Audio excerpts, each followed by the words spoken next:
On the record ને ઘણા બધા ઓફ ધ રેકોર્ડ. તો તેમાં સાહેબનું એવું કહેવાનું છે કે ભાઈ જવાબદાર જે અધિકારીઓ છે એમનું કહેવાનું છે કે સીસી ગ્રુપ એ અને ગ્રુપ બી એ જે 2 તબક્કાની જે પરીક્ષાઓ લેવામાં આવનાર છે એમાં 15 નવેમ્બર એ લોકો ગણતરી રાખી રહ્યા છે કે 15 નવેમ્બરની આસપાસ આ પરીક્ષા લેવાનું આયોજન થઈ શકે છે.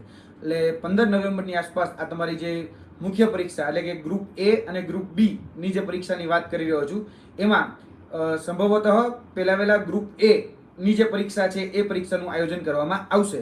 એટલે ગ્રુપ એ ની જે પરીક્ષા છે એ 15 નવેમ્બરની આસપાસ લેવાની શક્યતાઓ પૂરેપૂરી રહેલી છે. એટલે 15 નવેમ્બર આસપાસ તમારી આ ગ્રુપ એ ની પરીક્ષા લેવામાં આવશે. અને ત્યારબાદ જે કહી શકાય ગ્રુપ બી જે છે બરાબર એ ગ્રુપ બી ની પરીક્ષાનું આયોજન થઈ શકે છે. હવે આમાં ઘણા બધા વિદ્યાર્થી મિત્રોને જે પ્રશ્ન હતા એ પ્રશ્નોની ચર્ચા આજે અમે આવેદનપત્રના ભાગરૂપે પણ કરી છે. અને ગ્રુપ એ કે ગ્રુપ બી કોઈની પણ પરીક્ષા પહેલા લેવામાં આવે પરંતુ જે ગ્રુપ એ છે એની જ નિમણૂક એ લોકો પહેલા આપશે. એટલે ઘણી બધી વખત આપણે કહેતા હોઈએ છીએ કે ભાઈ ક્રમિક ભરતી થવી જોઈએ જેથી કરીને ઉપરની કેડર જે પહેલા ભરાય તો નીચેની કેડરમાં લોકો પાછા ન આવે અને એમાં ડુપ્લિકેશન ન થાય. આપણે ઘણી બધી વખત એમાં એનો ભોગ બન્યા હોઈએ છીએ એટલા માટે. એટલે જે કોમન કેન્ડિડેટ્સનો જે મુદ્દો હતો બરાબર ડુપ્લિકેટ વિદ્યાર્થીઓ એટલે કે ગ્રુપ એમાં પણ હોય ગ્રુપ બીમાં પણ હોય ઘણી વખત એવું થાય કે ગ્રુપ બીનું રિઝલ્ટ પહેલી વખત આવી જાય એટલે પહેલા આવી જાય તો એમાં કેન્ડિડેટ પણ જગ્યા રોકે પછી ગ્રુપ એમાં જતો રહે એટલે જગ્યા ખાલી પડે. તો એનું એવું ન થાય એટલા માટે અહીંયા ઓપ્શન જે છે એ જ્યારે ચૂઝ કરવાનો છે ત્યારે ગ્રુપ એ જે છે એનું જે લિસ્ટ આવવાનું છે સિલેક્શન લિસ્ટ એ પહેલા આવશે. અને એમાં પણ જે ગ્રુપ બી છે કે ગ્રુપ એ છે એમાં પણ ઓપીટી આઉટનો ઓપ્શન અવેલેબલ રહેશે. એટલે આ ખાસ તમારે ધ્યાનમાં રાખવાનું છે કે ઓપીટી આઉટ જે છે એ પણ ઓપ્શન અવેલેબલ રહેશે. અને ગ્રુપ એનું જે નિમણૂક છે એ નિમણૂક પહેલા ગ્રુપ એની થશે.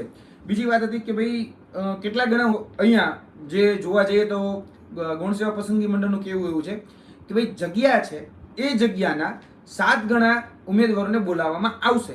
જગ્યાના 7 ગણા ઉમેદવારોને બોલાવવામાં આવશે, કેટેગરીના 7 ગણા ઉમેદવારોને નહીં. એટલે આમાં ખાસ ઘણા બધા વિદ્યાર્થીઓને અસમંજસતા એવી રહેતી હોય છે કે સાહેબ જીપીએસસી પેટર્નથી બોલાવવામાં આવશે કે પછી ગૌણ સેવામાં જે રીતે ભૂતકાળમાં ફોરેસ્ટની ભરતીમાં કે બીજી અન્ય ભરતીઓમાં બોલાવવામાં એ રીતે બોલાવવામાં આવશે. તો અહીંયા સ્પષ્ટ કહેવામાં આવ્યું છે કે ભાઈ જીપીએસસી પેટર્નથી અમે અત્યારે હાલ અમારે બોલાવવાની ઓથોરિટી નથી બરાબર છે. હાલ એમાં એ જે કહી શકાય કે જે જગ્યાઓ બહાર પડી છે એના 7 ગણા ઉમેદવારોને જ બોલાવવામાં આવશે.